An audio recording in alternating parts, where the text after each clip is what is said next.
Welcome to week 8. Let's go into the course, onto the landing page, hit class content, go down to week 8. Please note that you have 2 chapters this week. You have chapter 30 and chapter 31. Skill Unit 3 is due this Sunday at midnight. I do want you to watch the following video. I want to make sure that you understand that this Skill Unit 3, this is your third writing assignment, you're going to need to cite properly. If you don't cite properly, it will result in a 0 for this course grade. So I'm going to put a video in here that I want you to watch. All of you should have seen it at the very beginning, but the importance of knowing how to cite correctly as not to plagiarize. Also, please note that you must cite the video. I have placed the video inside Blackboard, so you need to look at the MLA formatting guidelines to cite that video correctly. So you have to write a paper, and your instructor has lectured you about not plagiarizing.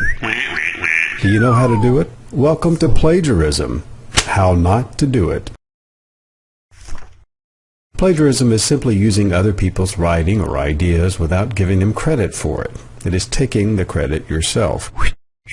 If you copy the entire text from someone else, say from a website or a book, and put it in your paper as your own writing, that clearly is cheating. You didn't write the words, someone else did. It is plagiarism of the worst kind, and if you do this, you know you're cheating. But sometimes people plagiarize without intending to. When you take sections of other people's work and include it in your paper, you must let the reader know which words and ideas are yours and which ones are someone else's. One way to do this is simply to quote your source. You put quotation marks around it or block quote longer sections and say where the quote came from. But you also need to cite the source of material you use in your writing, even if you're not quoting it word for word. For instance, let's say you're writing a paper about the invasion of Normandy during World War II. Because you read that there were somewhere between 130,000 and 156,000 troops in the invasion, you write that there were about 150,000 Allied troops in the landing. While you are not quoting the source where you got this information because you are writing it in your own words, you still need to tell the reader where this information came from. You did not stand there counting troops on D-Day. 1, 2. You got the information from a source, so tell your reader.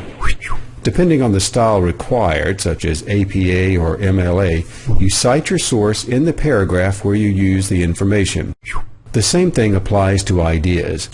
If you're using someone else's idea, like the invasion of Normandy was one of the most important battles in American history, you should let the reader know where you got that idea.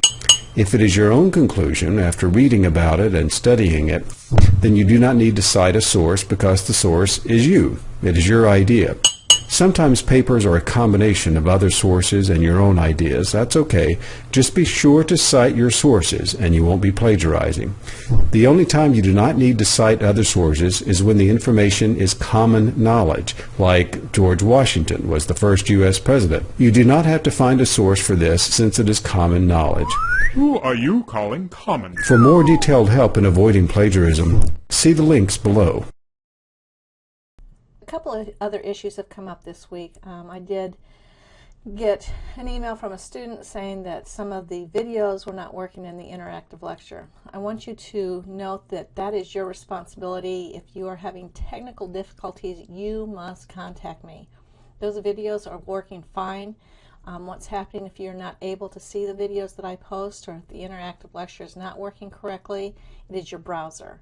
And I have sent emails, and I am going to put instructions again here and send it out in an email on how to overcome those browser issues. I wish I had control over the browser issues. I don't, but I do know I've developed the course in a manner in which every browser should be able to access it depending on your computer.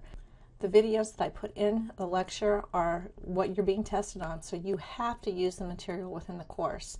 Please don't go to outside sources, as many of you learned from the last essay.